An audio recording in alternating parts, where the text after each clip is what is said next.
Good morning, everyone, and welcome to today's program orientation on Earthquare Awards and Young Climate Champion. Green Energy Sustainability Hub at IIT Bombay welcomes you all to this exciting session where we will give you an orientation about the award and we have an exciting panel discussion coming up. So first of all, I'd like to give you a brief introduction about Green Energy and Sustainability Hub that is called as GESH IIT Bombay. We are a newly formed hub inside the IIT Bombay ecosystem where we are trying to connect all the sustainability efforts from research and education domain and connect them to all the relevant stakeholders, that is government, academia, and other sorts of stakeholders. So I request all of you, whenever you have anything related to sustainability, please feel free to just write to us and we'll try our best to reach out to you.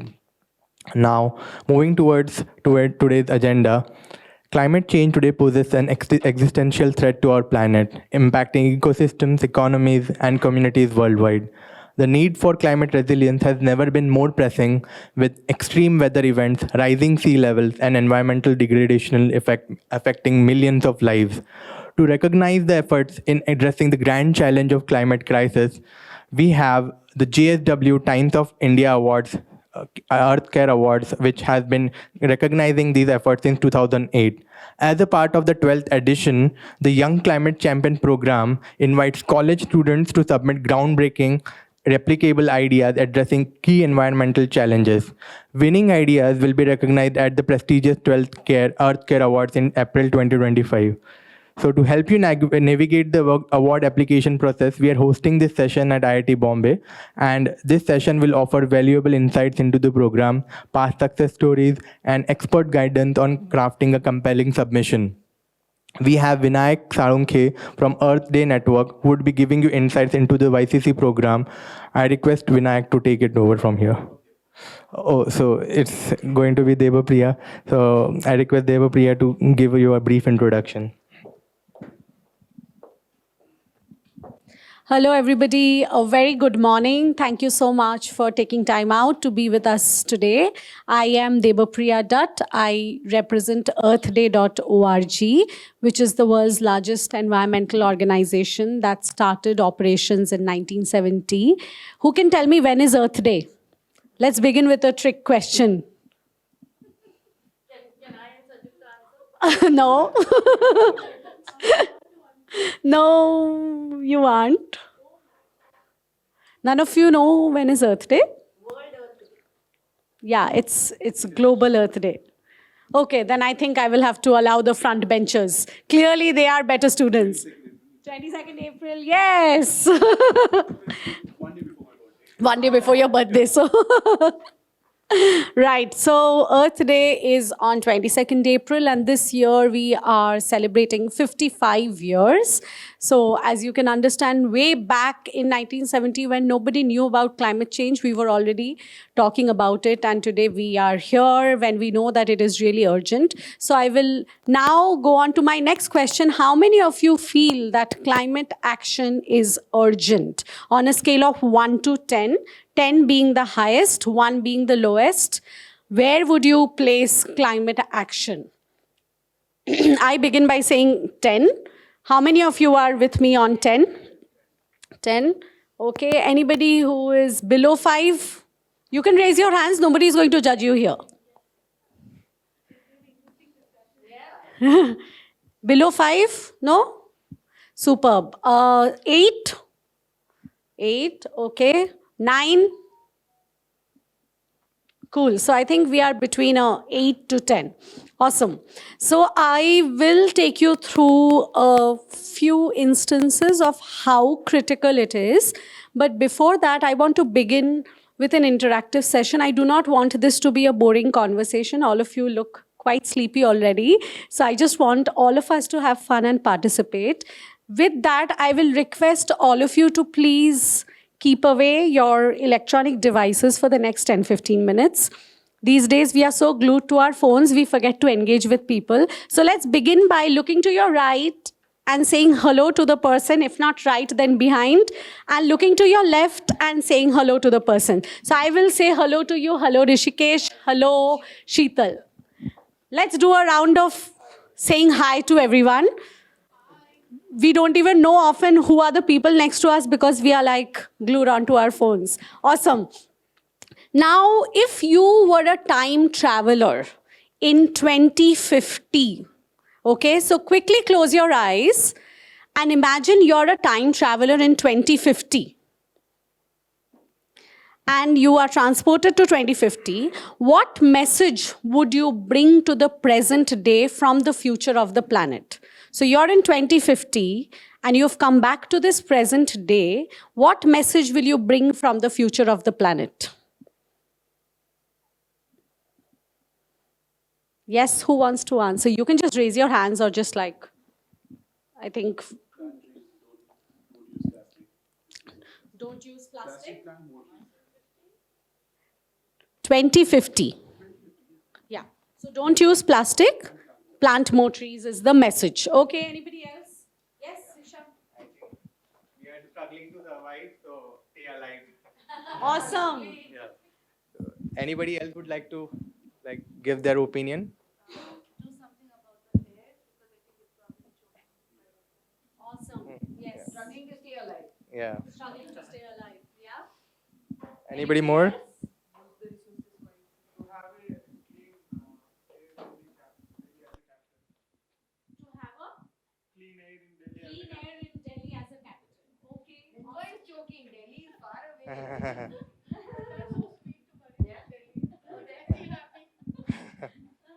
Yes, I think you had something to share. Use the resources wisely. Use the resources wisely. Absolutely amazing. Anybody else? This side is very quiet. Anybody from this row? Anything? You know, there is no right or wrong answer in this. Maybe the new technology for current social economic issues. So basically, newer technology is required for the current issues. Very IIT Bombay. Yes, that's an IIT Bombay student speaking. Anybody else? You? No message? Keep breathing. Keep breathing. I think that's so important and so fundamental. That too is a struggle at times, right? Like so many times, I don't know if you are facing it as well. Even if I do not have cold and cough, I have to use mask because if I'm going out and traveling in an auto, I'm literally choking in Bombay. So how many of you have noticed an environmental change in your city in the last 5 to 6 years or 10 years? If you are from Bombay, then yes. If you're from some other city, a palpable change in your immediate environment. Anything that you have noticed? Yes? Too much dust. Too much dust? Yes. When you stand up, will you also introduce yourself? I'm sorry, I wish I could take all your names, but I would be happy to meet all of you after the session. We don't have time, otherwise I would love for all of you to introduce. But when you're answering, you can just introduce yourself. Yeah. You are? My name is Vaishnavi. Vaishnavi. So I'm from Delhi. So that's a very peculiar thing that I have observed since last 5 to 6 years. Right. Like now in Delhi, school students have a special holiday that is pollution holiday. Oh my God, really? January. Oh. For 1 week, in winter vacations get extended because of the pollution and the. Oh my God, that's crazy. I didn't know about it. Thank you so much for sharing that. Oh wow, yes, yeah. Students may be very excited. Yeah, I mean, any excuse to not go to school. Yes, but it is sad. It is a plight. Wow, thank you for sharing that because it's information for me as well. Thank you. Anybody else? Any change you're noticing in the city where you've grown up? No changes? Yes. So yeah, You are? my name is Utkarsh. Hi, I'm a Utkarsh. quality student here in IIT. Okay. I'm doing my master's there. Thank So you. I'm from, currently, like my family lives in Jharkhand. Okay. So I visit very often to Dhanbad and Daria belt. So I've seen there's extensive coal mining there, and there is massive water pollution and air pollution. Right. So I feel bad for the people people who are suffering at that point of time. They are actually not using electricity or Exactly. coal. Like somebody is paying and somebody. They are paying a price for somebody else's. Correct. Absolutely. We will have a lot of this discussion in the panel that we have after this. So look forward to your insights there as well. Anybody else? Any change that you're noticing in the city that you've grown? Yes. Sheetal. Hi, Sheetal. So actually, I am from Marathwada region, like Amazon, Latur, and this is like hilly area. Right. So whenever I travel from Mumbai to that area, I feel really good because then I am like, it is like an oxygen boost for me. For you, So yes. that is like oxygen holidays and pure air holidays for us. Wow. And the air is still pure there? Yes. Awesome. So we know where we have to head when we are feeling suffocated in the city. We have to hit you up. Okay. Yeah. Yes. You are? I'm a student. What's your name? Hi. I feel the duration of seasons are getting less. Summer is too very Exactly. and Exactly. the other seasons are the duration is getting Absolutely, absolutely. The distinct seasons that we used to have earlier is becoming so much a blur now, and that is really sad. Like Which part of the country are you from? eastern part Odisha. Rissa. Beautiful state. Yeah, so I kind of relate to that because I am originally from Calcutta, and we used to have distinct 4 seasons, which was so amazing. That's something that we would enjoy so much. But now it is just crazy. Like you just do not know when it's summer, when it's winter, and when suddenly it's raining out of nowhere. So it's sad that way. Yesterday I spoke to my mom. My mom said that we didn't feel the winter. And Exactly. enjoy the winter time and Exactly. so we are starting switching on the fan. Yes. So all of us agree climate change is real, right? Even if you're on an 8, but it is still real and it is something that's happening to each one of us here. It's not something that's happening to somebody else. There was a time when we would only read about it and we would just say that, yeah, it's happening to somebody else, some other country, some other people. But now it is something that's so palpable and each one of us are experiencing it on a day-to-day basis, which is precisely why this initiative is so critical for us and for each one of you who are the future of tomorrow, the youth, to come up with solutions and share your ideas, because your ideas are critical in transforming what we are experiencing on a day-to-day basis. So I will just quickly take you through. Can somebody please help me, because I think there's low battery here. So yeah, yeah. I'll just begin with this. Yeah, just play. Yeah. Yeah, the video. You could probably dim the lights on the stage. Yeah. I'll also.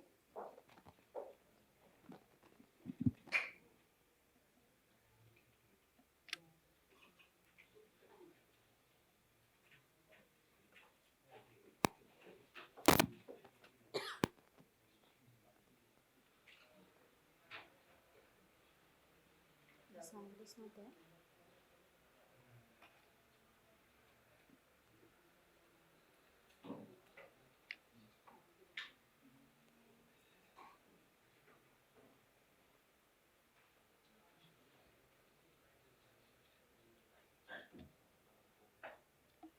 Why don't you take the help of all the technology Experts here. Can someone help? I think we'll skip this then and we'll go on to the next slides and maybe we'll play it later. Yeah. Let it be. Let's go on to the next slides, please. The sound is not playing.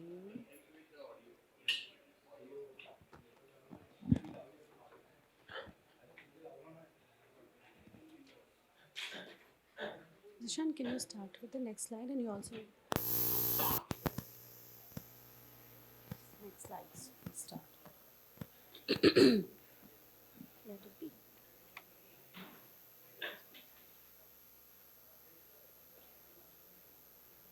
So these are some examples of all the damages that are caused by us humans. I'm sorry about the sound. We'll try and play this later. They will fix it.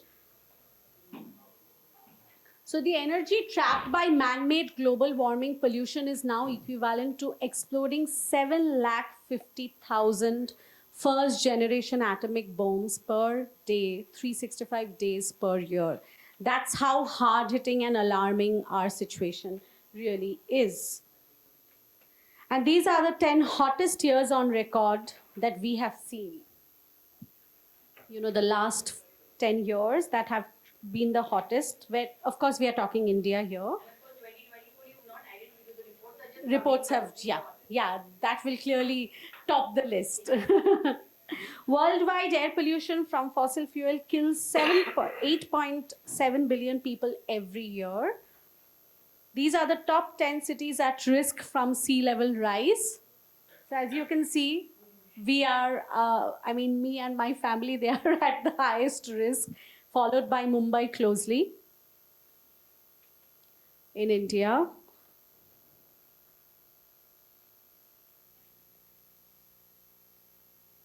So globally, 20.3 million people were displaced by extreme weather in 2023. Just as she shared that, she finds it so refreshing when she goes to her hometown. So many people have actually been replaced, and all of this is real. This is based on real data.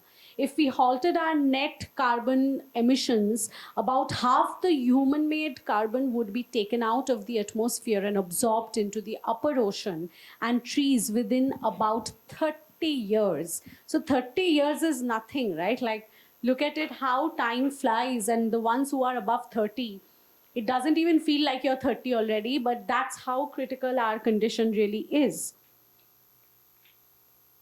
So I'm just going to quickly take you through some of this.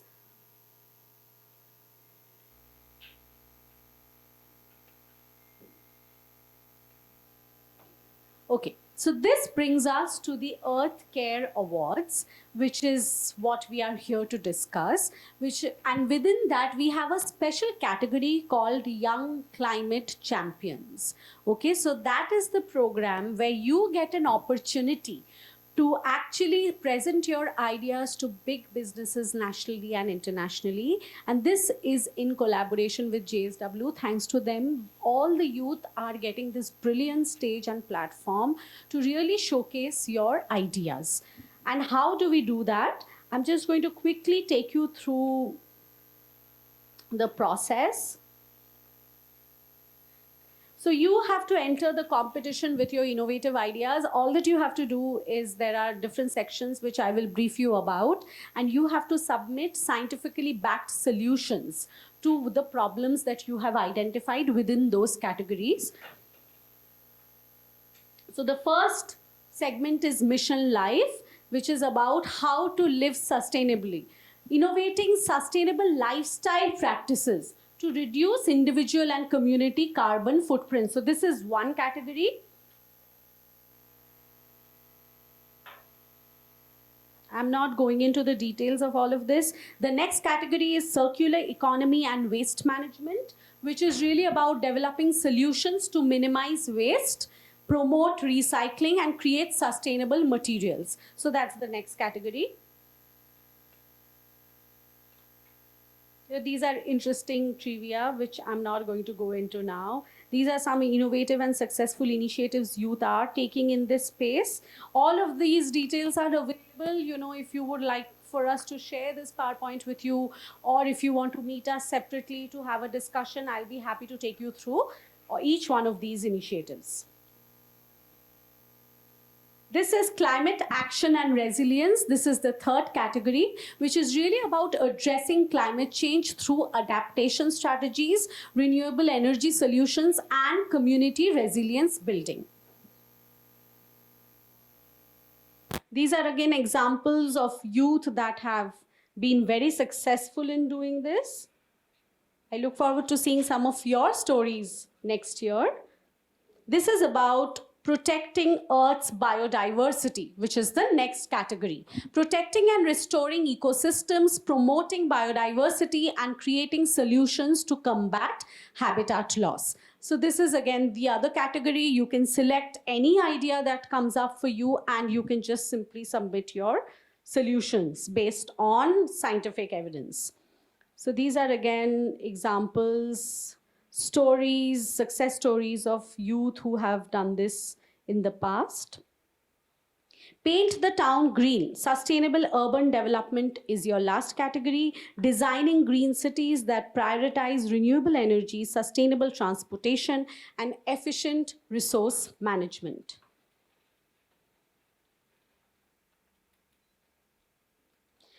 I'm sorry, there is another category which is water conservation and management, innovating ways to conserve water, improve water quality, and ensure sustainable water use in urban and rural areas. Again, we have examples. So here is a glimpse of all the categories. You will find all of this in the website, so you really don't need to make a note of this. But just like for you to have an idea, these are all the categories for you to apply in, which is part of the Young Climate Champions Award. So these are the guidelines. What you have to do is you have to go to the website. You can all scan the QR code. At this point, you can go back to your phones, which I had requested you to keep away. So you can scan the QR code. And as soon as you scan the QR code, it will take you to the website. And you have to fill up the form, which is under this title, Young Climate Champions Program. And when you have filled up the form, eventually for submission, these are the things you have to address. You have to explain the worldwide issue that you are addressing. So you select a category, and the best thing is you can submit as many entries as you want. So you're not limited. Of course, those have to be separate entries. And you can submit as an individual, also as a group, multiple entries within the category that you select. Within that, you have to explain the issue that you are addressing, and then you have to describe how this is affecting your area and people there, which is precisely what we began discussing, right? Each one of us shared how a certain climatic condition is affecting us, and it is so different from what it used to be, say, about 5 to 10 years earlier. Then you have to explain how your idea will help solve this problem and mention whether it is designed for your area or for global benefit. Mention any scientific evidence that you have in support of your idea as well. And if your idea is something you have worked on before, or is it a new concept? So there could be people who have already worked on a certain idea and you may not have had success yet in implementing. Then please mention that this is something that we've already implemented and this is what we faced as a challenge, or these are our wins. And if you haven't, then if it is a completely new concept, mention that as well. So if you really want to go on Google, all that you have to do is search with EarthCare Awards. It will take you to the website, and within that you will find Young Climate Champions. And then there is the form which I showed you in the previous slide. And all that you have to do is submit an entry. And remember that the deadline is really end of February. We do not have much time. So I will urge each one of you to begin by registering right now, right after this session, so that you have enough time to ideate and come up with a solution. So this is India's most coveted awards to recognize the eco-guardians of our earth. And who can tell me what is the biggest threat to climate change?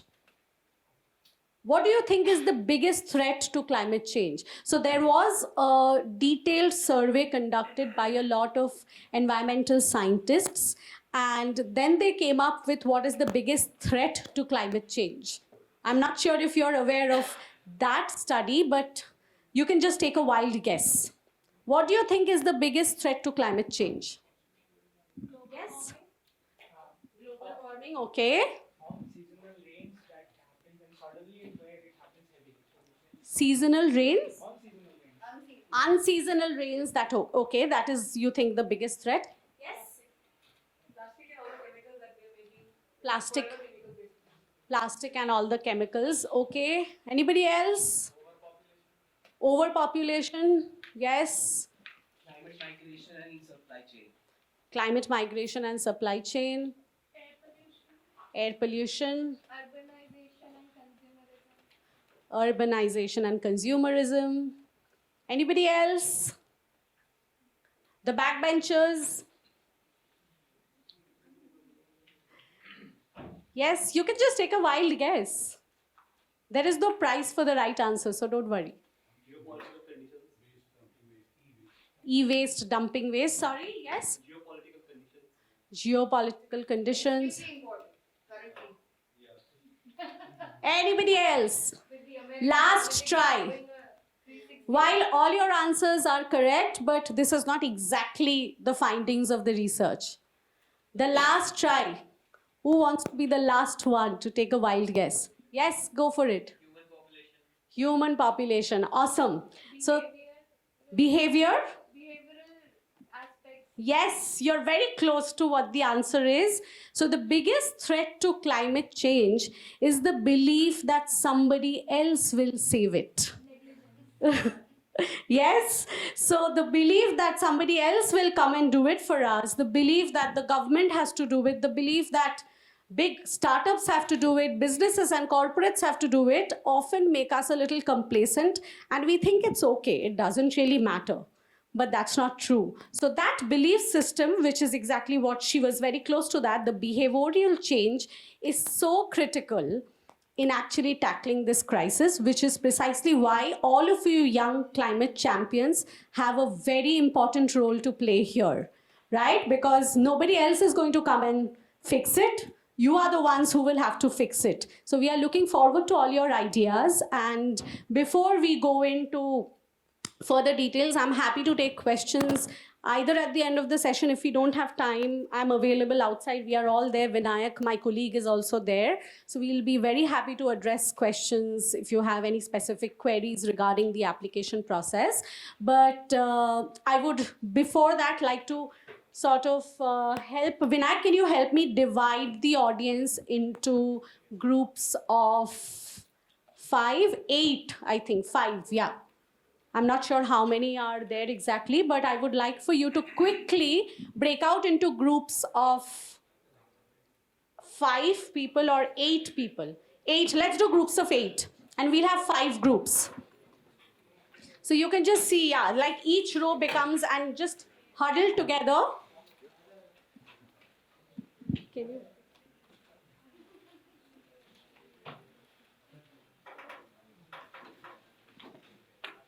So just one row maybe, yeah. Just one row can become one group. So you can come and join this row. Yes, yeah. Come and join this row. If you could please come and join this row, yeah. And all of you can form one group there. Yeah? Okay, cool. So you will have to find a way to just talk to each other. You just have 1 minute time. And all that you have to do is get together. You obviously have to stand up so that you can talk to each other. In 1 minute time, you have to come up with a solution to how to, like this is just one statement for now, how to reduce energy consumption in your college campuses. Since I'm assuming most of you are from IIT. So what would be a scalable, measurable way of reducing energy consumption in your college campuses? 1 minute time, and you select one spokesperson or one leader from your group who will quickly have to share within 1 minute. And I have my colleague who is going to use a timer to check. So your time starts now. Quickly just huddle up and discuss. Easiest way to reduce energy consumption in your college campuses.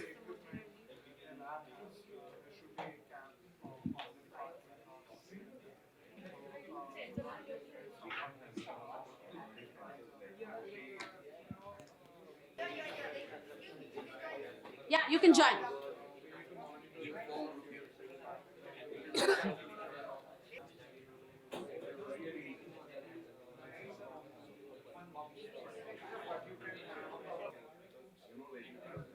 Okay, clock is ticking. Clock is ticking. Time is up, guys. Time is up. Group. So Yes. one spokesperson who is going to speak about from your group. Any one spokesperson, and I want you to introduce your group with a title, with an adjective. So you are a young climate champion, and then you add an adjective to it. So you could say I'm a young climate champion warrior. You could say I'm a young climate champion, whatever. It's up to you. So just select one adjective to describe your group, and then you can share, and again, that's 1 minute you have.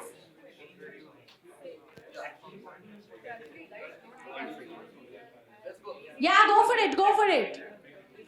Yeah, so hi.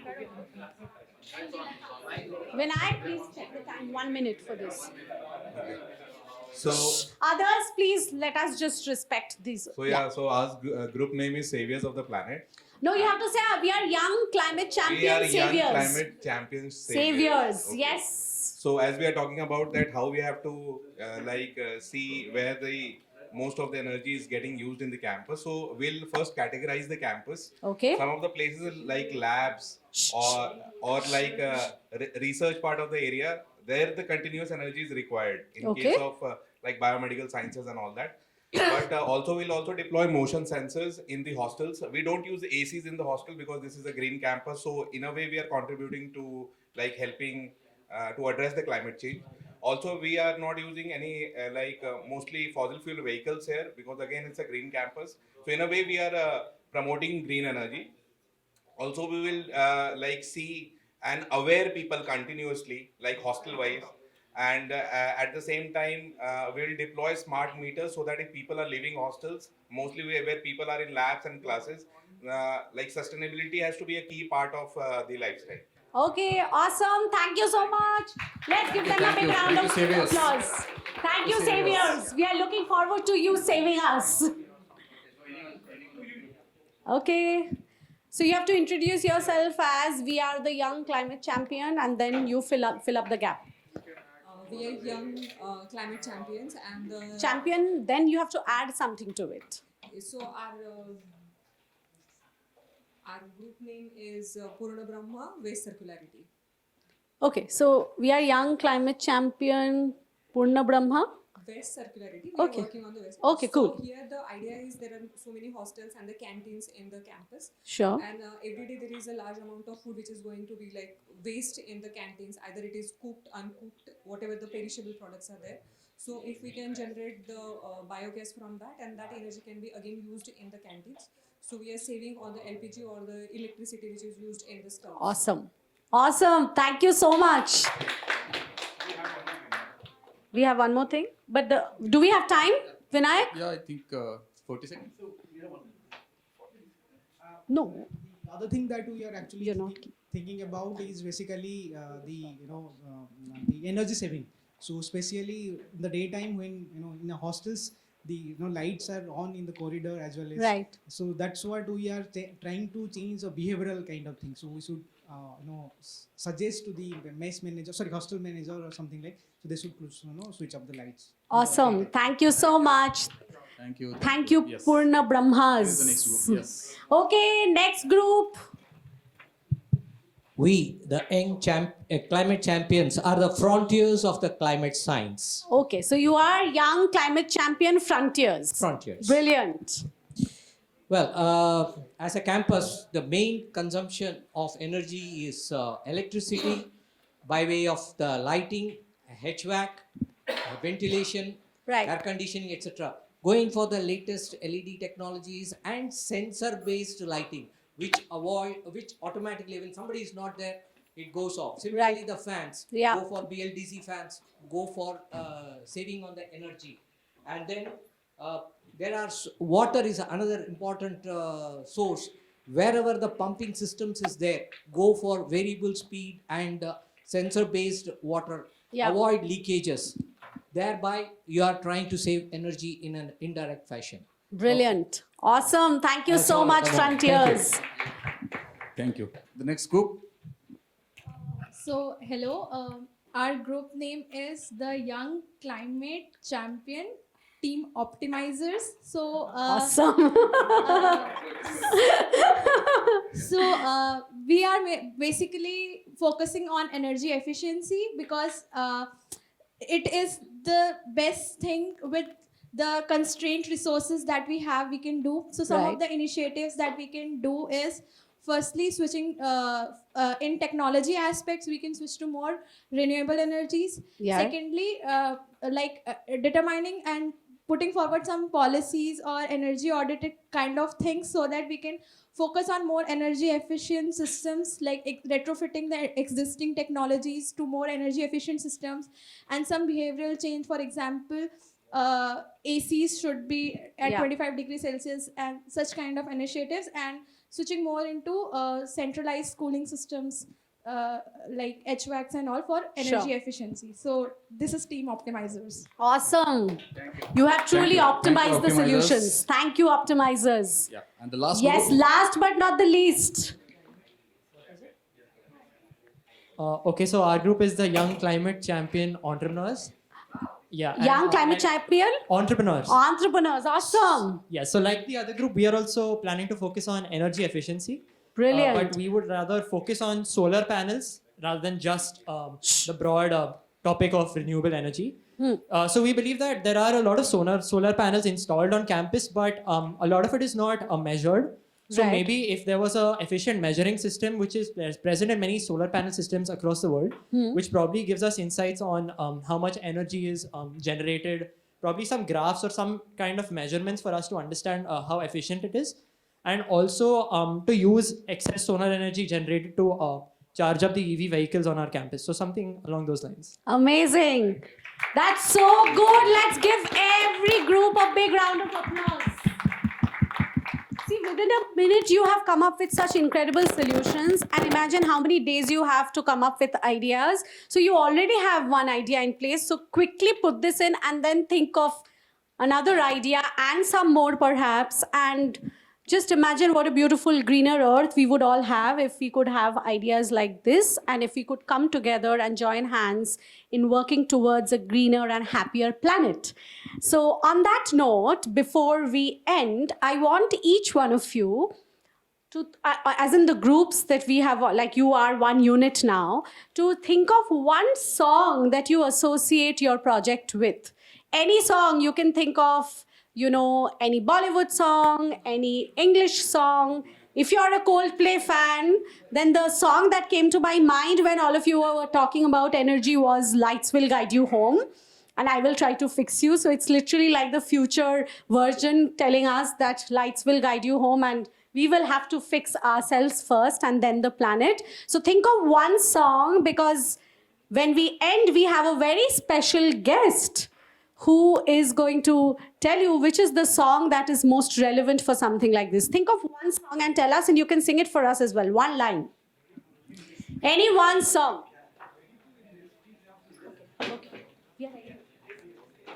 Yes, one song. That is your message. Yeah.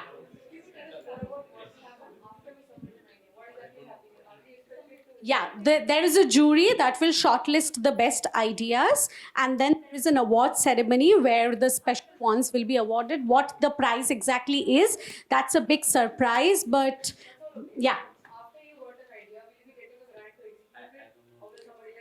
That's a surprise for you, what is going to happen with that. But yes, there's a jury that will shortlist the best practices and you will be informed. There will be an award ceremony where you will be invited, the best ones, shortlisted ones, and awards will be distributed, as well as you will be informed whether there is a grant that is going to be in place. But yes, just to tell you off the record, there will be a grant for you to be able to execute the projects.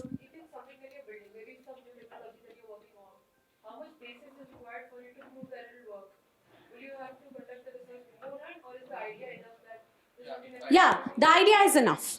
The idea is enough.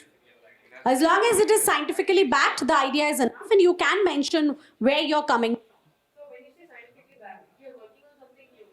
That's fine. So you can tell us what your premise, what your logic is. So as long as you come up with an idea, that's good enough. Because obviously you would have not implemented it for you to be able to. That's fine.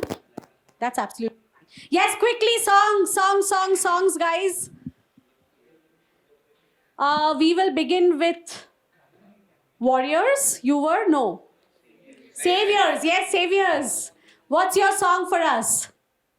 So we have I would say, so this is a old song. But Yeah. It truly resonates with our existence on the planet. So this is like, Rahe na rahe hum mehka karenge. Beautiful. Beautiful. Amazing. Yes. Your song? Your song?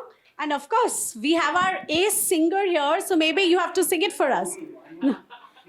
He has a song. Yes, Sagar. We'll go with Fix You by Coldplay. Yes, that was my song as well. Fix You by Coldplay. Awesome.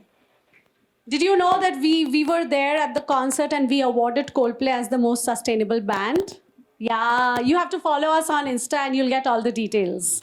Yes, yes, yes. So we'll be going with Optimizers. something just like this. It's basically Yeah. a song by Chris Martin only. Yeah. And it's on superheroes. So Yeah. we have to be Be the superheroes. Awesome. Brilliant. Yes. Your song. So we are going to go with Heal the World by Michael Jackson. Heal the World by Michael Jackson. Amazing. So let us invite our very special guest. One more? Oh, there was one more group in the center. I'm so sorry I missed you. Yes? We'll go with Kal Ho Na Ho. Kal ho na ho. True. So relevant. Awesome. So we will invite our special guest for today, Mr. Hrishikesh Chury. He is our Earth Day Network star and artist ambassador. So let us put our hands together for Mr. Hrishikesh Chury. He's a very, very reputed, renowned playback singer, and he will tell you more about him. He's here to tell you more about how inspirational it has been for us to actually have him with us. And he has been using his voice not just to spread music, but also to spread the word of the environment. Thank you, Devapriya. Thank you for inviting.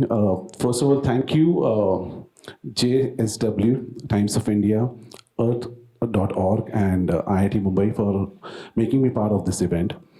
I don't know where to start from because I was not really prepared for this speech.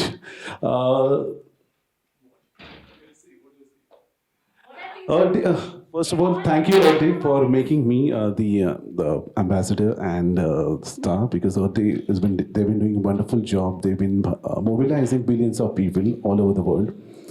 And from where do I start from? For me, environment and this is very close to me because I've been doing lots of activities on my individual level.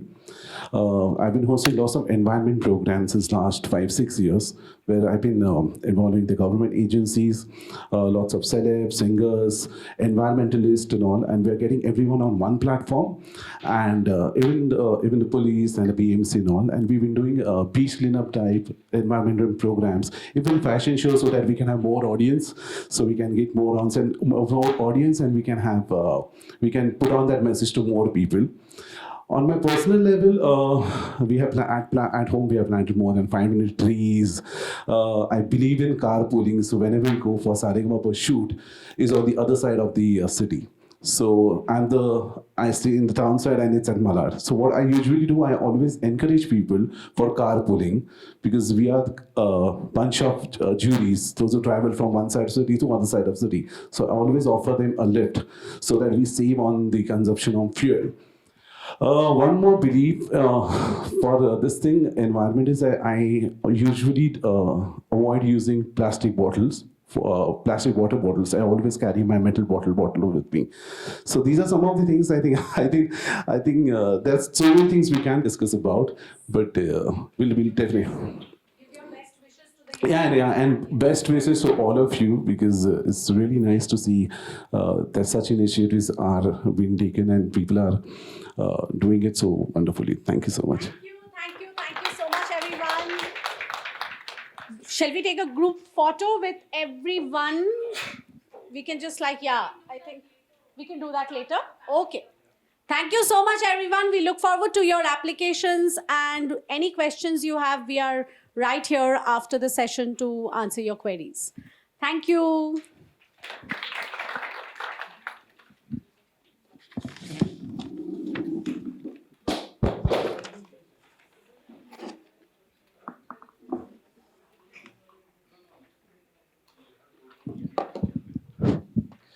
Thank you so much, Devapriya, for that wonderful explanation about the Earth Care Awards and Young Climate Champion, and Hrishikesh for joining us and inspiring us and giving us his words of wisdom, and also kind attention towards what are the things on a daily basis we can do. Towards our next session, we have a very, very exciting panel for a panel discussion on technology development and entrepreneurship in climate studies. And this panel discussion will be focusing on role of technologies in climate studies, entrepreneurship and innovation in climate tech, investment and funding opportunities, policy and regulatory framework, as well as the future of climate tech and entrepreneurship. So once again, without much further ado, let's begin the proceedings for it. And I'd like to start with the introduction for today's panel. So our moderator for today's panel is Sagar Kalra. He's a consultant at World Economic Forum. He's an avid speaker in the field of India impact investing. He has been also a representative at COP28 and COP29, as well as at the G20 summit at Brazil.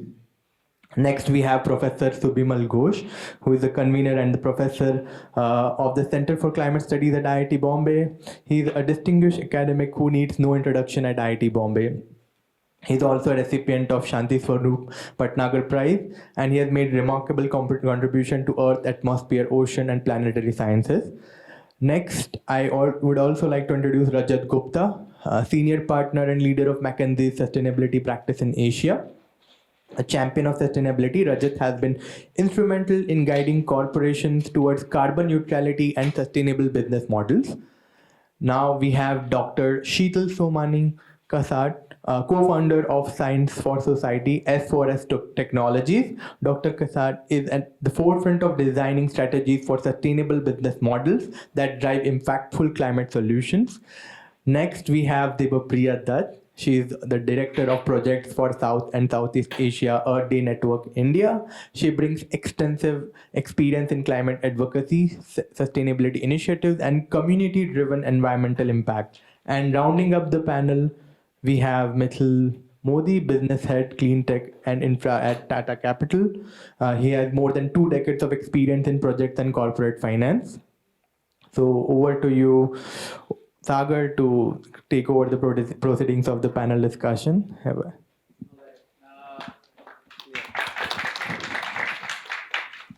So I would say, firstly, thank you everyone for joining us today for the panel discussion. I think we have a big panel of guests and experts as well. So I think I'll quickly dive into it. But before I do that, since we're on the topic of climate tech, I think tech has also become a very big buzzword. Even with AI coming in, a lot of companies have just put AI in front of their names and have used that particular branding. So I'll direct this question first at Sheetal. If you can clarify to us, what exactly, at what point should a company consider having a tech-enabled solution? And how do you differentiate between an ordinary business and a tech-enabled business? So actually, when we look at any problem, so there is nothing like there is no competition. So if there is some problem, people are solving that problem by the A or B some ways. And when we think about the technology, we need to think the urgency of the technology, how urgent the solution is required. And second thing, how scalable that technology or the solution will be. Third thing, if the company is ready to launch the technology and if there is any competitive advantage for that. So I think if we have all the question ready in our mind with the solution, that is the right point to launch a technology. Okay. On that note also is figuring out what exactly are we solving for? In this case, it's climate change. And we saw a lot of statistics being thrown at us about how big the issue is. And these statistics come a lot about from the research that's been done before. So sir, I'd probably direct it to you. What would you say are the biggest gaps when it comes to climate science? Because whatever solutions we are building, all of them, their basis is in climate science. If I'm talking about climate space, there are 3 things which you have to understand. If you consider climate, it has 3 verticals. One is science, one is adaptation, and one is mitigation. So when you're talking about science, we really want to understand the processes that results into climate change. Not only climate change, what are the processes that is happening. Essentially, it's understanding the entire Earth system. Now, second thing is climate adaptation. Climate adaptation means, so let's say tomorrow we'll stop all the greenhouse gas emissions. Do you think that there is a magic wand that will stop climate change? It will not, because carbon dioxide will remain for 30 to 40 years, even more than that, because it has a very high residence time. And the way floods are happening, the way droughts are happening, the way farmers are committing suicide, the way in Uttaranchal, if there is a gulf, a lot of people are dying, it will continue. So what we have to do for manage this unavoidable situation, that is called climate adaptation. The third one is climate mitigation. Climate mitigation means if we keep on increasing our greenhouse gas emissions like this or at a higher trend, then what will happen is that we'll reach a condition which is unmanageable, and we have to avoid these unmanageables. That is known as climate mitigation. One of the major problem which we are making is that whenever we are talking about climate, either we consider climate means energy management, or climate means controlling plastics. Plastics have no relation with climate, which is a different thing, which is related to environment. Or we are considering something else. So I think we have to understand the climate domain properly, and that understanding is not there because sustainability is a buzzword, climate is a buzzword. We'll just jump on it without understanding it. And that is one of the major problem I can see. Majority of the startups, majority of the awards, majority everything related to, because it's a buzzword, people love to jump on it. But all of us are actually lacking in terms of understanding, and that's a real problem which I feel. Before solving the problem of art, we have to understand the problem, and that we are not doing. And that I feel is one of the biggest problems which we need to solve. And for that, nothing else is needed. The time we are spending on really designing something related to climate action, etc., etc., we need to devote exactly the same time. Read the IPCC, Intergovernmental Panel on Climate Change Summary for Policymakers report, which is just 10-page report, and you will understand most of the things. And then we can start. That should be the starting point, and that starting point is missed. That's the first thing. Now, second thing, when you're talking about climate action, I'm again telling climate action doesn't mean just energy control, managing energy. It's not. Climate action means you have to think of understanding climate science, translate the science into adaptation, and translate the science into mitigation technologies. That's the way it should evolve or it should work. Now let's say what exactly we are achieving out of this. We have to make each and every sector of this country climate smart and climate resilient. That's more important. And how do you make it climate smart?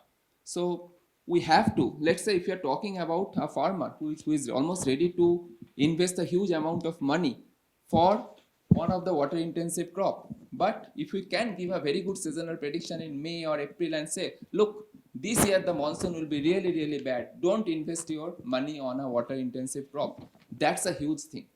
That makes a huge difference. That can save a lot of farmers from committing suicide. So these are some of the things which are completely missing, and this part needs a lot of understanding, little bit of reading before jumping on climate and sustainability. That's my first point. Of course, we can discuss more. Okay. Like another point also, considering that we are at IIT Bombay and we have a lot of research activities taking place and young people in the room who are being equipped by the institute to take action and kind of be ready for the years to come and whatever we are facing next for the workforce, making them ready for that.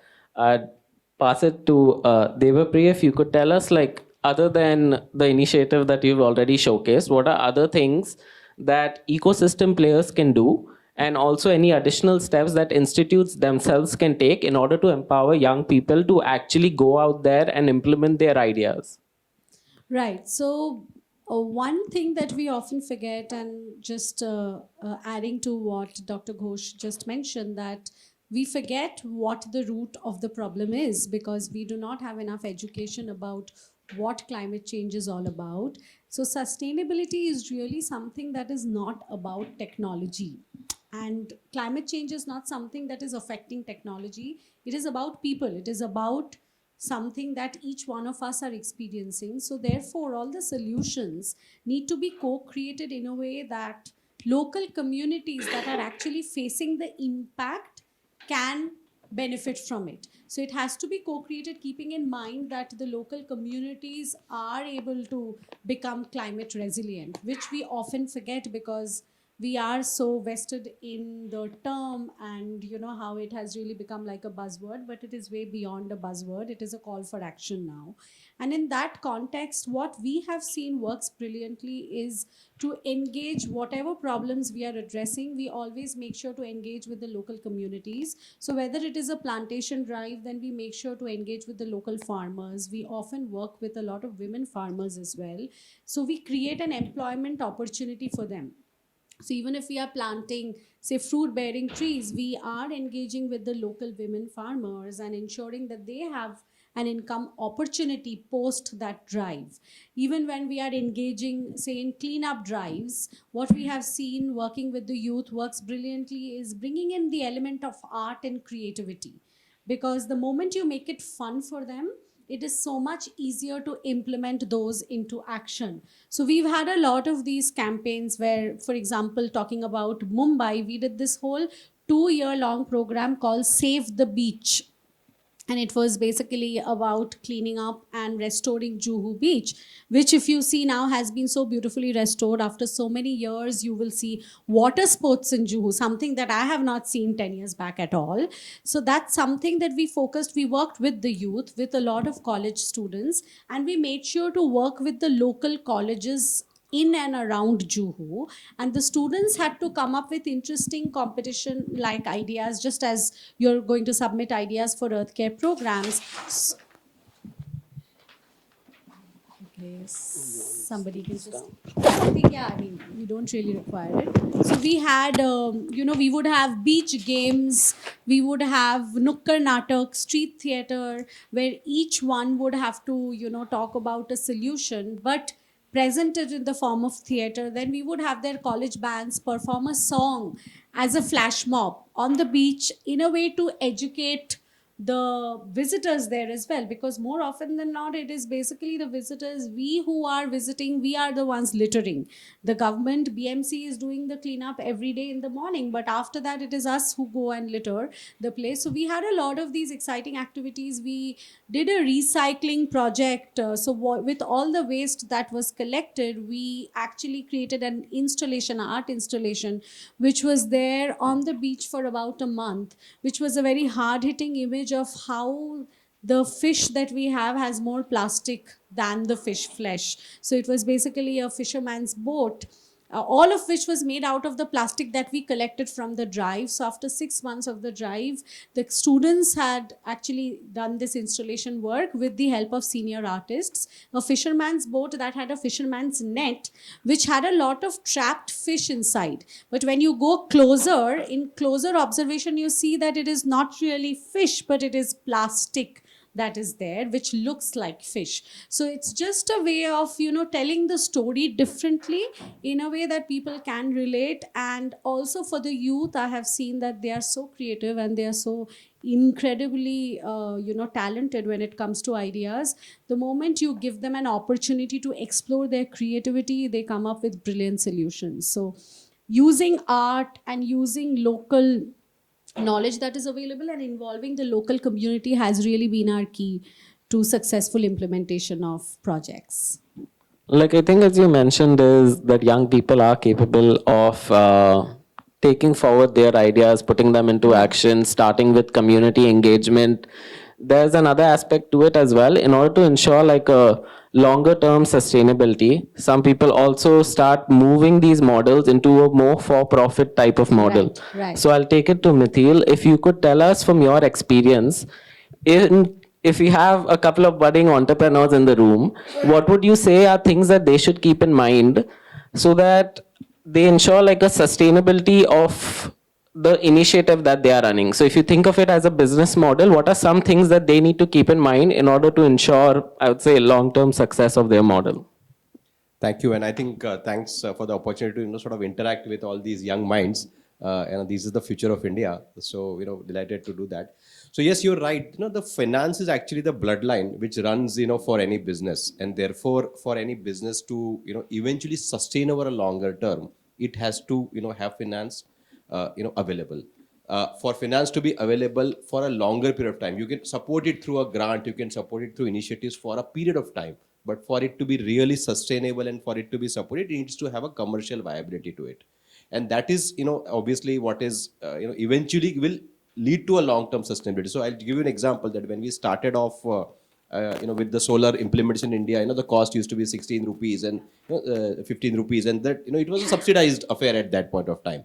But today, there was an initial push that was there, but eventually the technology evolved, the entire ecosystem evolved, and today, the solar power or renewable power is actually much cheaper than the traditional power. So a solar project is actually will be per megawatt or per unit terms. It will be cheaper than a coal-based power project or a gas-based power project.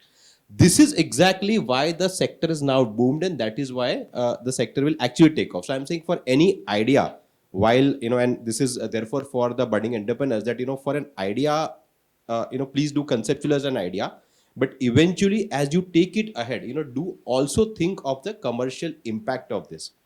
I'm not, trying to, obviously not to trying to dissuade, but also eventually if the idea has to succeed beyond the lab, then it has to have a commercial viability to it, because the world, as you, go into the real world eventually, if it is not commercially viable, it will not be supported beyond a point. So that is, I think, something that you have to keep in mind. And there are multiple areas where you will be able to create an impact, where there is, in fact, the entrepreneurs that this sector has created over the last 5-6 years. I think after the so-called .com or the technology centric segment, if I put it on one side, this is the second highest entrepreneurial generative sector, and also this has also been backed by the fact that the highest number of foreign direct investment in India has actually come in this sector, or the second highest actually. So that is the reason, because of the budding entrepreneurs in the sector, because of the the technology, the way it has evolved, there has been the finance. The finance will follow if the right idea is there, if the right approach is there, and it is commercially executable, the finance will follow. So that is something that is you to keep in mind, and multiple areas are there where incremental improvements can also be made and groundbreaking improvements can be made, and both the ideas can sustain. So I'm just trying to give that distinction. You don't need to create something path breaking actually for it to get financed. You can do an incremental thing which will really change the the dynamics of that, and that can also get funded. I think what you've touched upon also is that there's also like a lot of opportunities, and there are many different sectors. Like even climate is like a very broad theme. You have waste management, then you have energy, you have transport. So I'll pass it to Rajat. Rajat, if you can tell us about, if you had to advise people in this room, like which sector, like which subsector of climate should they focus on? Like where do you see the opportunity? I do know that AI and blockchain is picking up, but if you could probably shed some light on AI and blockchain as well for the future of like tackling the climate crisis, and also shed light on what you feel is the sector that needs to be put in the spotlight. Thank you. Thank you for inviting me. Let me step back a little bit, and the sectors, I mean, one way to come at it is AI, blockchain, the functional dimensions of innovation in a sense. And some of these things, of course, accelerate innovation themselves. But let me come at just where simply the emissions are coming from, right? So top down, if you look at it, India emits about 33 billion tons of carbon dioxide. And if you net off what we also absorb through our forests, etc., it's roughly still about 3 billion. It doesn't absorb, we don't absorb that much. About a third of that is in power. So anything that you do with power electronics, efficiency of power, replacement of transformers with electrical transformers or electromechanical transformers with electronic transformers, there's opportunities there galore, right?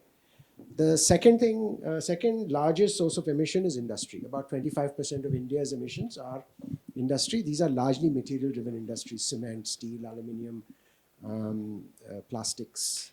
Those are the sectors where emissions are coming. If you can find low emission technologies there, or if you can be a party to something which then goes into low emission technologies, that is truly an opportunity. The third place is where emissions are substantial. About, I would say, 20% of India's emissions, that's agriculture. So agriculture and livestock, particularly within agriculture, a lot of it is actually livestock and rice.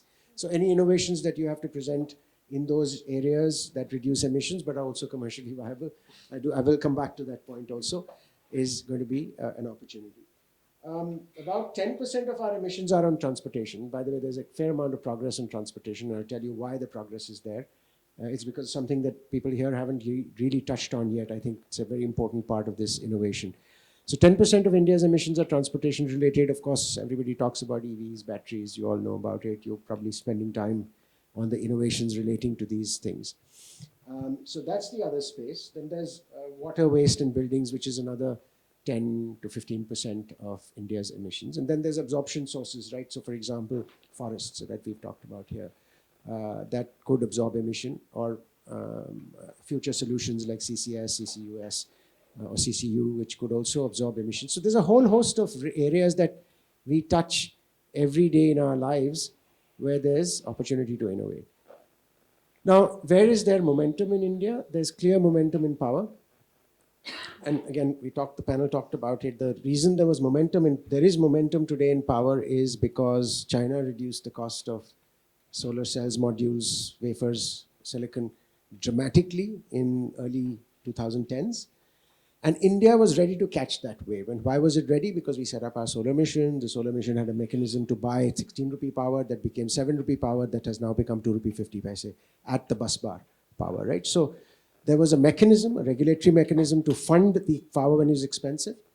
There was a regulatory mechanism for the power to be pumped into the system.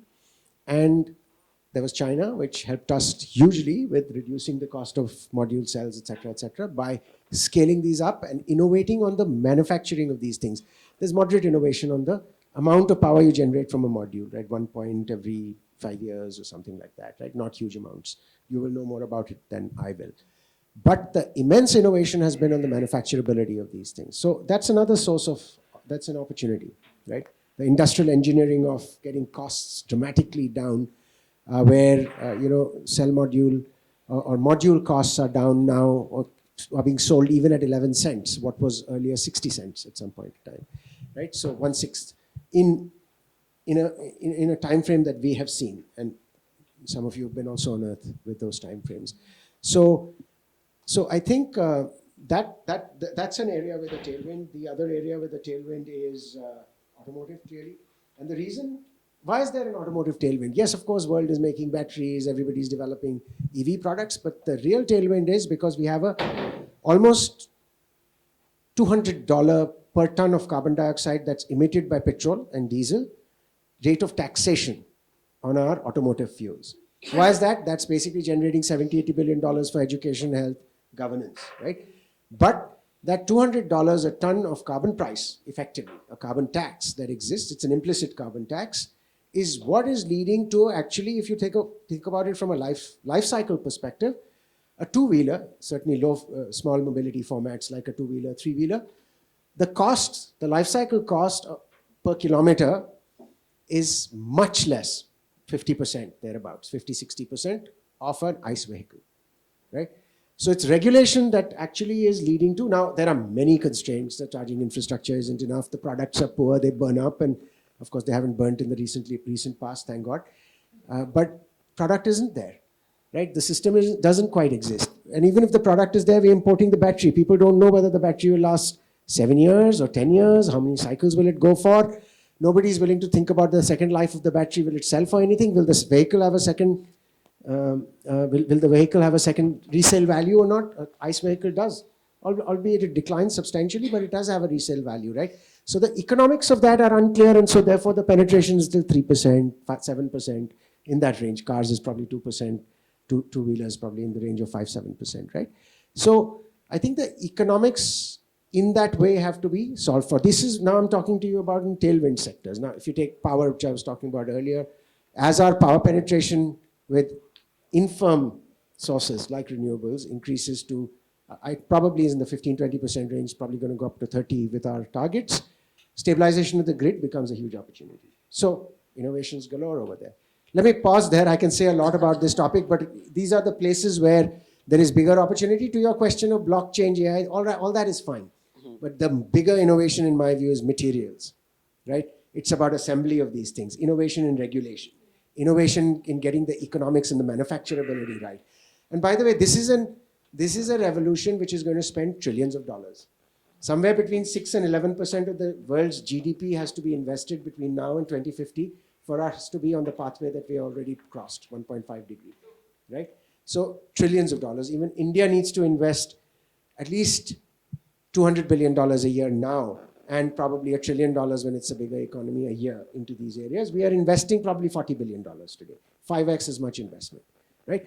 So this is also a big boys game, right? You all have to innovate, come up with your products, get innovation done, and look at the opportunity. Some of you are going to be billionaires making this innovation happen. The scalability of it, becomes important because, if and as you very rightly said, this is a huge opportunity. So it cannot be subscale now. Whatever you think of, has to be thought that, if 5 years down the line, can you scale this up, to a certain level? I think I echo the points as well that there are quite a few gaps. We do need a lot of capital. The unit economics also need to work out. But I think it also starts from getting awareness on the ground that this needs to be treated as a real issue that needs to be solved right now. India also has a net zero target of 2070, and that is still quite some time away. And I think coming back to the bit is getting like the ground reality, everyone on the same page. So considering that educational institutes shape the next generation, what do you think is the role of academics and institutions in order to ensure that young people are encouraged to take climate action? And climate action is not an intentional choice being made, but it's more like across the board. Well, I think the role which an academic institution like IIT Bombay or Climate Studies can take is that it can produce people who will be the leaders in the next generation, who will, when they will be sitting in this kind of panel, they will say that climate adaptation, climate mitigation, both are important. It's not just climate mitigation, which we just follow from Western countries. For our country, climate adaptation is very, very important. And even if I reach net zero tomorrow, I'm again reiterating it because nobody will tell about this. Even if we reach net zero tomorrow, for next 50 to 60 years, same kind of extremes will continue. And a lot of people will die. We have to save those people. And this is what our primary job. The academic institution should take this responsibility to make people not only climate aware, but climate educated. That's what is very important for me. So now let's say in what way we can do that. We have to understand that we have different sectors. We have agricultural sector, we have water sector, we have energy sector, we have transportation sector, we have infrastructure sector, and we have to make this sector climate smart. So how to really make it climate smart? You cannot just make it climate smart, but just by reducing mitigation. It can be one way of reaching climate solution, which is talking about mitigation, but we are forgetting about adaptation. So for example, if I cannot inform people that tomorrow there is a cyclone that is coming, then how to save the people? I keep on telling my students on the very first day of my class, I offer a course on eco-hydroclimatology. I say that we always talk about Chandrayaan, but we never talk to the students about the silent revolution that took place in the last 20 years in terms of climate science. In 1999, there was a cyclone, which was a super cyclone in Odisha, that resulted loss of 15,000 people. That's the government record, government count or something. It was maybe double or triple of that. The same amount of wind speed, exactly the same wind speed that took place in Amphan, that took place in 2022. Only the government record is 15 people died. 15,000 to 15. That's the power of science. And this is what is the revolution, scientific revolution. We never focus on that. None of us actually talk about, we always talk about Chandrayaan. This is the scientific revolution. But scientific revolution is this one, which is actually saving 15,000, which is actually saving thousands and thousands and lakhs of people's life. And our cyclone forecast system is one of the best forecast system all across the globe. This is what is science. So now really we have to understand, we don't have to just, yes, we have to do. A group of students, 50% students are interested in mitigation, let them do. But other 50% should focus on adaptation, should develop very good early warning system so that it will tell farmers, tomorrow I have to irrigate. Or maybe tomorrow you don't have to irrigate too much because next day there is a good rainfall that is coming. So you can save water. The third important part is that we always talk about mitigation, but we never talk about co-benefit as adaptation. I'll give you an example. You can get a lot of subsidies and generate a lot of solar pump and give it to the farmers. Do you know what will be the result of that? People will just keep on pumping groundwater, and the way the groundwater will deplete, next generation will not be able to do any kind of agricultural activities. Do you want that? No, we do not want that. So we have to take care of adaptation. If we do not take care of adaptation, exactly the same problem will come. It is not because of emission, but because of unrealistic use of our resources. So that problem we have to understand. So whenever we are talking about mitigation, we have to think about adaptation. Whenever we are talking about adaptation, we have to think about mitigation. Both of them has to go hand in hand. And if you are talking about opportunities in climate adaptation, there are only very few startups, very few entrepreneurs that are coming up, and there is a huge scope. For example, last year, Ministry of Power's Joint Secretary has contacted me, and they want us to develop the renewable energy forecast system, because we are talking about renewable energy, we are talking about scaling up and everything. But one of the major issue of renewable energy is that intermittency. So because of weather condition, what is happening is that we have a target for renewable energy, but we are unable to produce that. And that results into a major problem into entire system, into an entire energy system. So what is needed is that it needs a very good forecast system. Of course, forecast system cannot be perfect. It will have its own uncertainty and so on. So a climate scientist can understand the uncertainty part, and energy scientist can understand what is needed. Can we really couple them and develop a tool that will give you a very good idea of this is the intermittency forecast, and this is the way you have to plan your in the renewable energy sector and non-renewable energy sector. This is what is needed, and this is very badly missing. And there is a lot of scope, and I believe our students, they have very good idea about different sectors. There are energy students, there are civil engineering students, there are mechanical engineering students, there are computer scientists, and there are climate scientists. There is a climate studies department center as well. So all of them can work together and then develop weather smart, or I'll say weather ready climate smart technology, which are really needed. By weather ready and climate smart, I'm talking about early warning, adaptation, and mitigation. All three are important. It's a cheap, it is a kind of a chair or stool which has three sort of things. And if one is missing, it will be disbalanced and it will fall. Our entire climate action plan and climate solution will completely be, it will never be working. It will be inefficient. That's my point. Thanks. I think like a theme, like an understanding for this also is like not one type of organization or entity can actually solve the climate crisis. I think you need collaboration across the board as well. So before I open up to the audience, I'll pass it to Rajat. If you could tell us like what is the role of different type of entities in order to solve the climate crisis? I think we've kind of covered that already, right? We talked about academic institutions and providing research and leaders, right? I think the point you started with. I think the government has a huge role to play in understanding the implications, but actually both on mitigation as well as on adaptation, right? Understanding the science, which comes out of largely academic institutions or semi-academic institutions, and then figuring out the implication of that and then funding appropriately and creating policies. Some unintended, like the $200 a ton of carbon dioxide on petrol and diesel, or others intended, like the solar mission, which actually led to a mechanism that got created. Because, by the way, Germany also, in the 2009-10 period, was putting a lot of solar on its rooftops particularly, but it was doing it with a feed-in tariff, right? And that mechanism came back to haunt them. While in India, they put together under the solar mission a reverse auction method. And then they figured out how to sell that to bankrupt discoms via a mechanism, right? So there's still payment security to the people who were selling the power. And in that mechanism is a role of the government, because the government does have, I would say 50-60% of the role of bringing investment in still lies with the government. So there's government, there's obviously entrepreneurs that have to play a role, the financiers have to play a role, large companies have to transform themselves from NTPC, from being a thermal generator to also being a renewable generator, which they're trying to do. They have set an aim to be 60 gigawatts in renewables. Also, there are 60 gigawatts in thermal. 60 is insufficient in renewables, of course. So companies have a role to play. Individuals, as we've discussed, right? We are a pressure group, for one, to get the right sets of things done.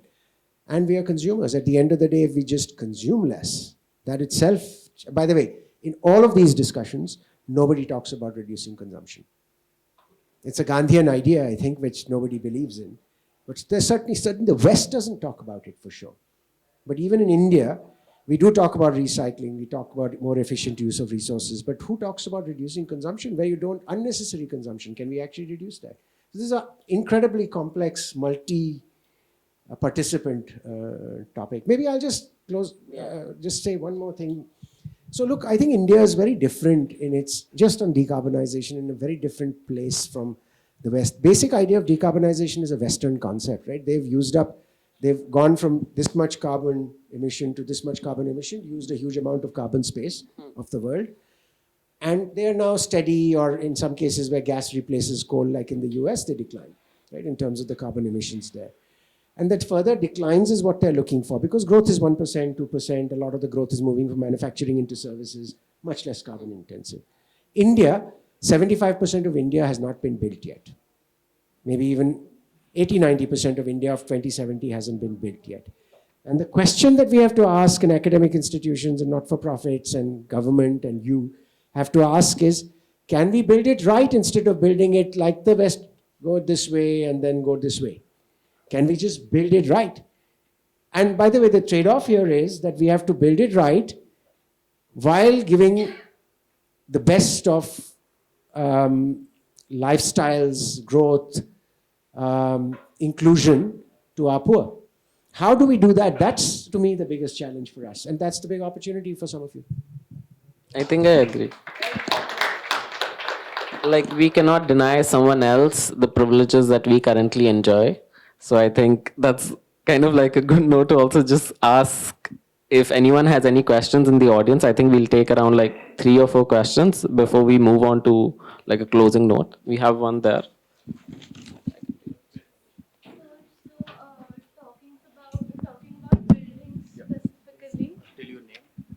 Hello, I'm Devika. I'm from Center for Policy Studies working on energy policies.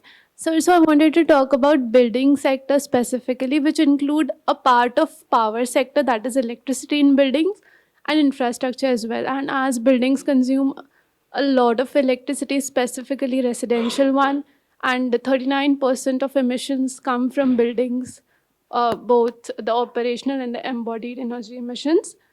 So like there are so many innovations coming up for efficient buildings, etc. But I don't see a lot of push from government in implementing those technologies. So what is your say on this?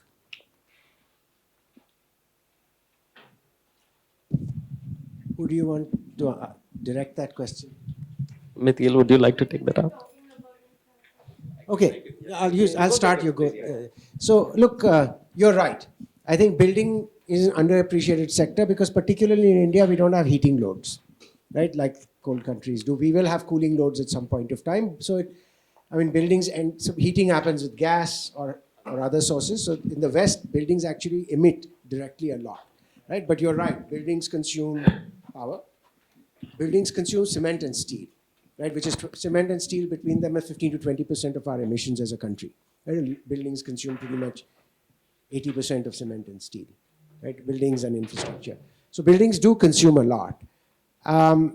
Solutions, I think solutions are relatively simple to think about, hard to implement, of course.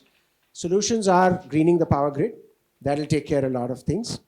Gas, cooking gas, if you can electrify that while greening the power grid, that'll take care of things, right?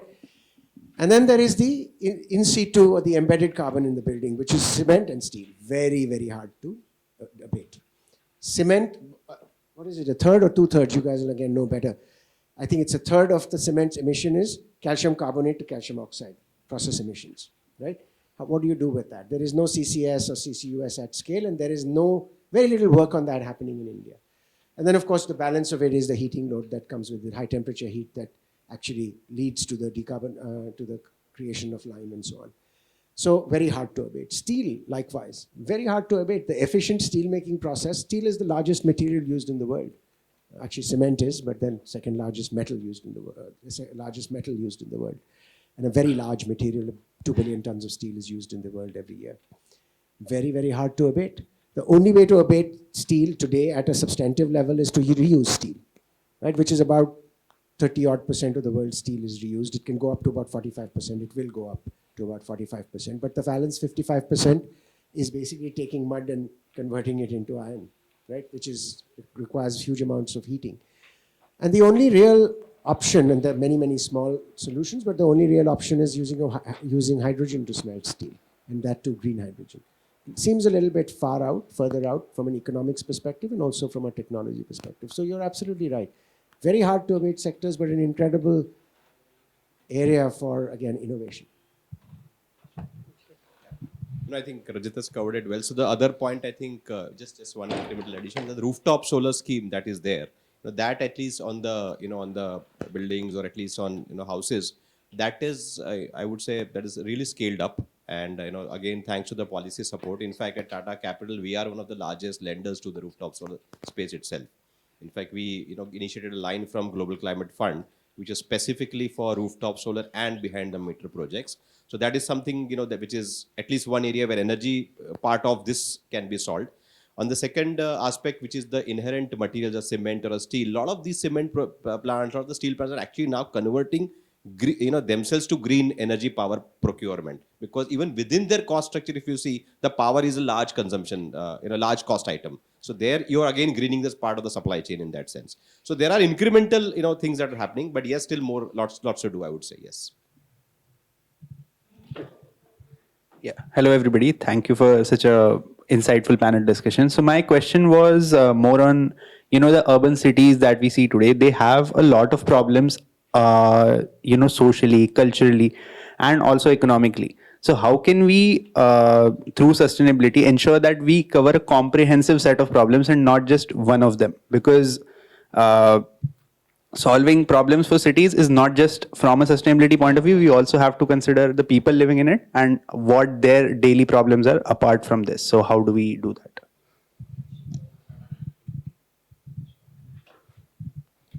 Actually, here the participation of the people is very important, right?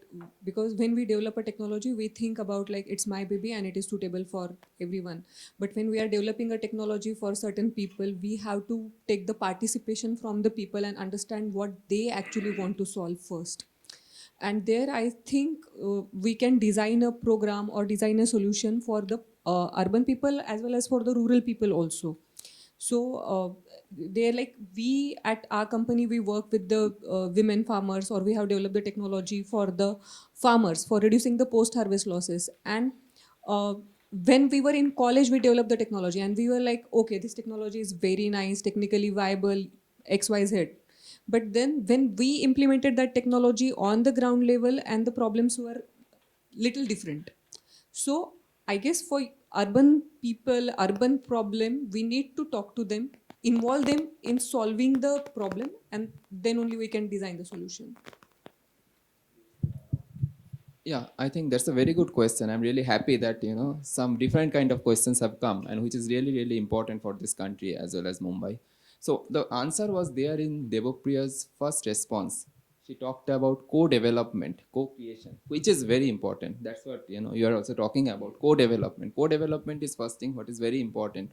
And if you start your technology from standard information system as well as crowdsourced information system, involve citizen and develop solution, that really works. Last year, many of you probably followed the urban flood app, which has been designed by IIT Bombay.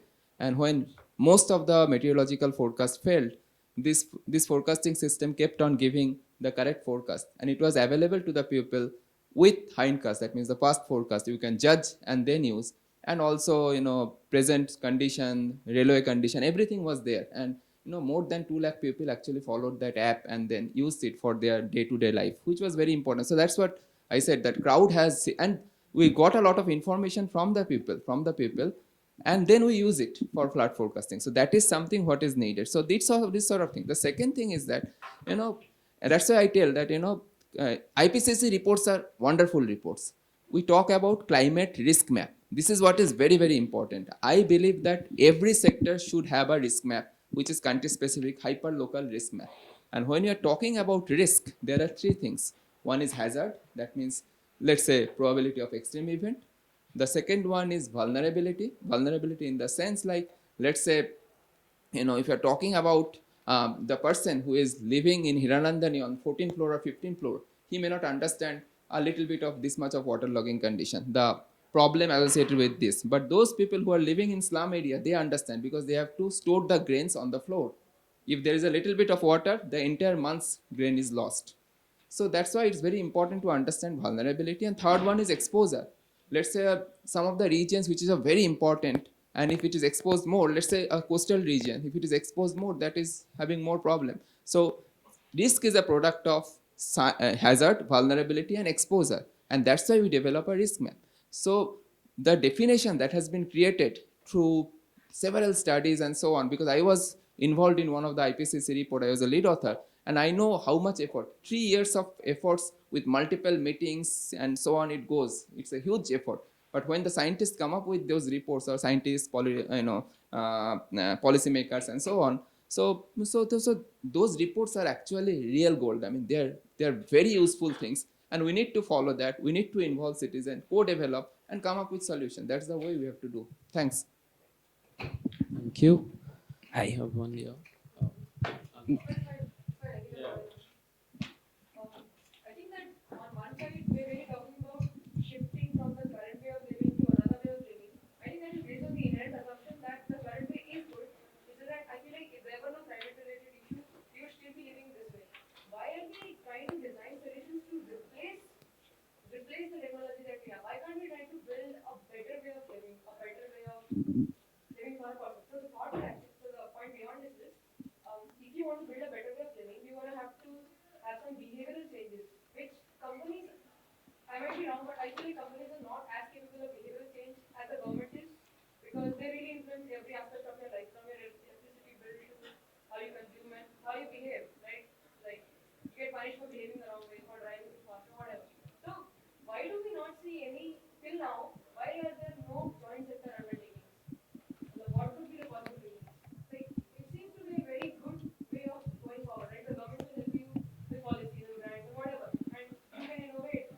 And because businesses are very fast in reacting to markets, the government is a very stable organization which can give you enough funds. So, what am I missing here? Why are people not working with the government? Okay, so I think this question more towards like public-private partnerships. Is anyone volunteering to take this?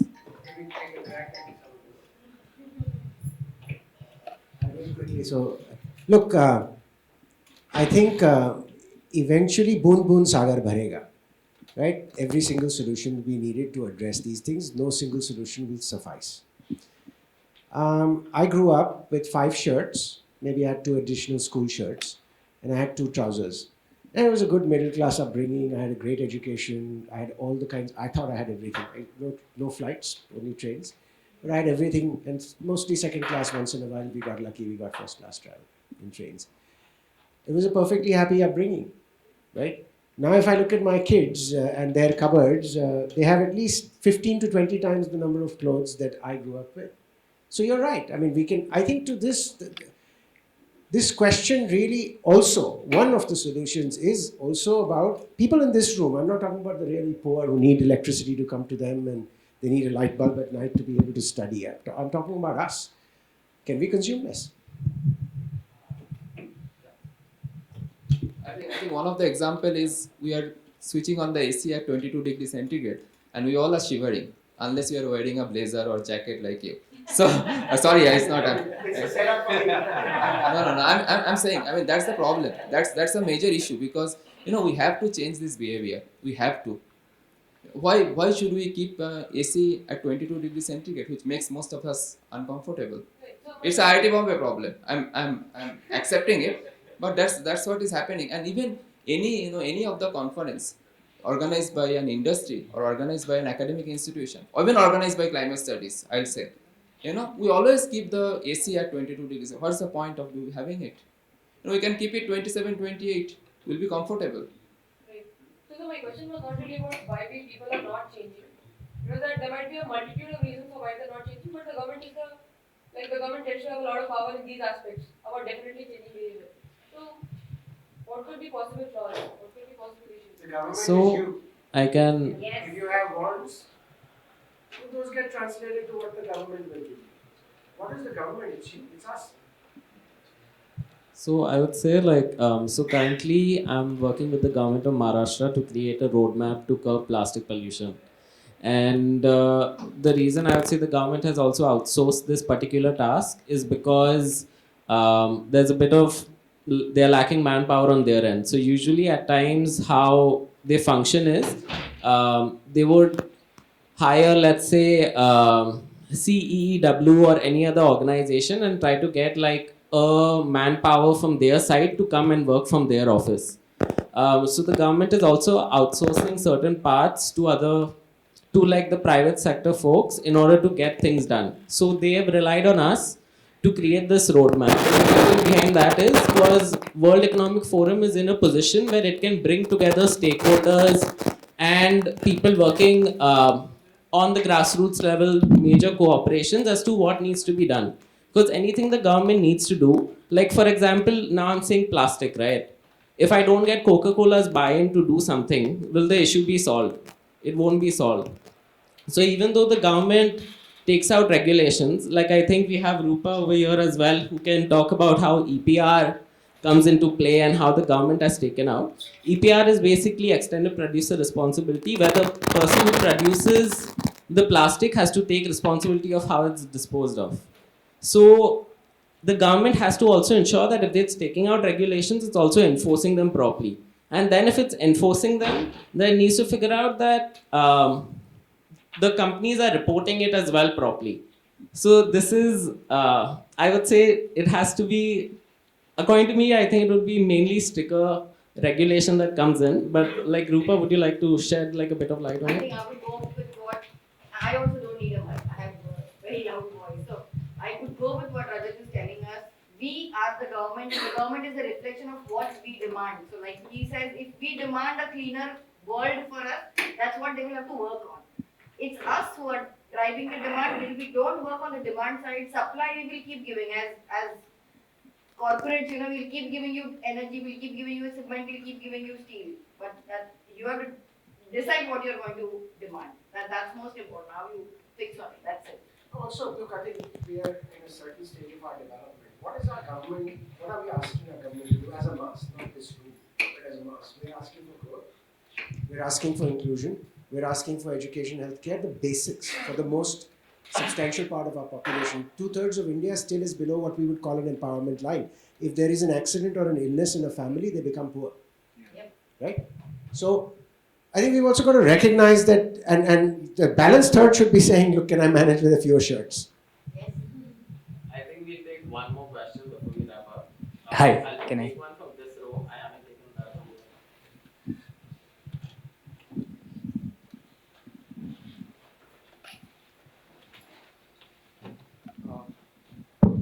Thank you for the time. My question is, we have been talking about technology a lot over here, but in the energy sector or sustainability sector, a lot of technologies are very capital intensive to work with. And just having a pilot would cost a lot of millions of dollars, even in, let's say, petrol or oil and gas industry. So how does one go about it? Because the conventional software technology are more cheap or less capital intensive. So we saw an outburst of entrepreneurship out there. What would be your recommendation to go about that, or any pathway you would suggest? No, very good question. But just one, so please have a seat. No, so I'm saying technology is very important, but I'm just saying to get an entrepreneurship, you don't need to do technology. So for example, somebody who's just efficiently, building a power project, has eventually been able to create a company. Just on. So I'll give you an example. The CNI segment of the business, started. And CNI is basically you sell to commercial and industrial customers.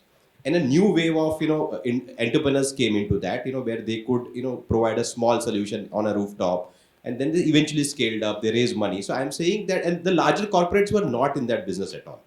A JSW or a Tata or an Adani were not there in that business at that point. Right? These were newer entrepreneurs who came up, and they were just doing. So there was the technology side of it was there, but it was also more efficiency driven and more local entrepreneurial driven. And then eventually, when they were able to create these businesses, when they were this actual model of CNI actually got created, from a completely new set of entrepreneurs who had, they were professionals like us actually, who sort of, just, some of them thought of starting this business. And then this segment has become so big today. So now you are having innovations there. You will have a drone technology where you can do a monitoring of solar panels, and this doesn't cost too much to build.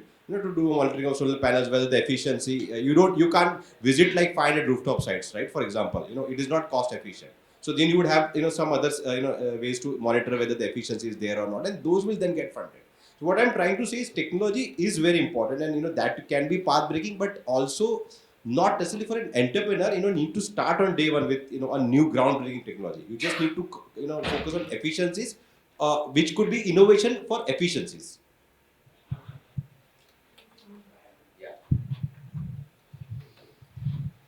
Even like certain technologies we look, they are very big and capital intensive, but when we develop any small solution in the lab, which is a pilot scale, that is also helpful, because when we started working on the solar dehydration part, the available dryers which we like studied across the globe, those were the big dryers. Like the minimum investment that time was like few lakh rupees, and being a college student, it was not possible.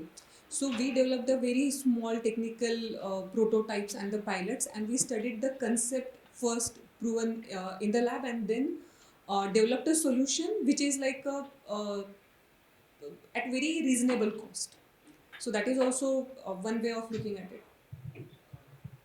And also, academic institutions have their own ecosystem to develop such things. For example, if you have some idea, you can first pitch it to Access Award. There is an award which is for climate innovation at IIT Bombay. You can get Access Award, you can get some initial fund of 4 lakhs or 5 lakhs to start developing a bit of prototype. Then you can go to, we have a school of entrepreneurship. There you can go, you can further work on this, further improve it. Then you can go to Sign, where you can, incubate it and so on. So there are ways. So all the academic institutions have that sort of an ecosystem to support soft tech as well as deep tech. So there are a lot of opportunities. And specifically, if you're from IIT Bombay, then there is a huge opportunity. IIT Bombay is really focusing on it. In today's India, if it's scalable, you will get funded. And that's what. I think the difference between the last digital entrepreneurship era and this is that you could build a lot of consumer businesses there. My sense is this is going to be a lot more B2B. So components, B2B, efficiency things that you can do to make things cheaper. So you have to think a little bit differently than the entrepreneur. So don't think like the entrepreneurs who made Swiggy and Zomato. On that note, I think I'll also close the panel. I just wanted to add something to what you asked. So, like, everybody mentioned that the government is really new, and statistically we have seen that ensuring something is implemented by punishing people does not work. If you go back to your school days, everything that you were asked not to do, you would find a different way of doing it, right? And the reason why consumption is such a big problem is people do not have enough education still. However much people may be aware of what we are facing in terms of climate change, but recent research which was published by the World Bank report shows that climate education is still not mandated, and it has still not been made compulsory in the NDCs. That is what we are asking for from Earth Day Network, to really mandate climate education, because till the time we have right information and education, we cannot know what are the consequences of our actions. So we may be told that do not use plastic or consume less, but till the time we actually know in facts and figures, we cannot develop ourselves to be more climate resilient and develop adaptability. And despite all the information that is available, as per the World Bank report, all of you can go through it. It's just an amazing compilation. It shows that 96% of youth, when they were asked pointed questions, were not able to answer. So that's how tragic the situation is. So the way forward truly is for us to have the right kind of information and therefore make those changes, and to realize that, we are no one to save the planet. The planet really needs no saving. The planet has found its way to survive and fix itself. It has survived meteors, it has survived volcanic eruptions. We need to really save ourselves. So the onus is really on us. I'll request all the panelists to stay there First of all, a big round of applause again for them. This was a wonderful, wonderful discussion. Yes, yes. So we will. The one picture with them, and then we can have all the students come here and take a picture.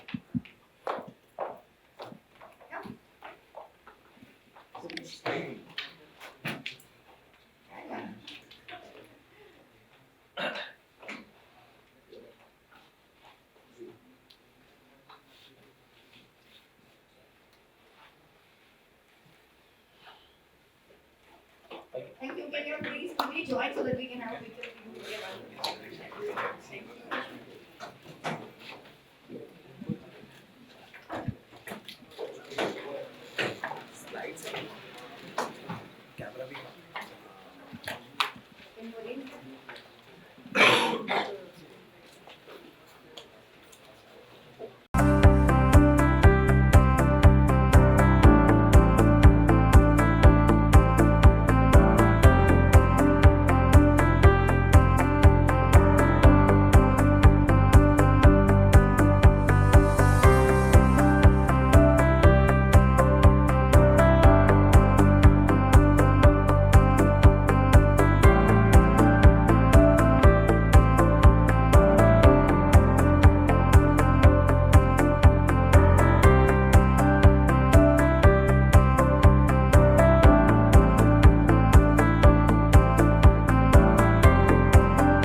Hi, I'm Hrishikesh Chury, a Bollywood playback singer and a judge on Saregama.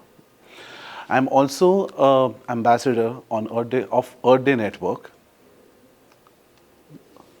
Last, वापस third करते हम लोग.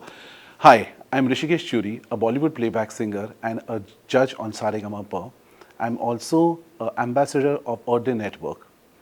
I request all the youngsters to join and enroll Young Climate Champion program. Thank you. अच्छा, Young Climate Champion program. Thank you. तो वो मैं cut कर लेना उसको. Let's together make a difference.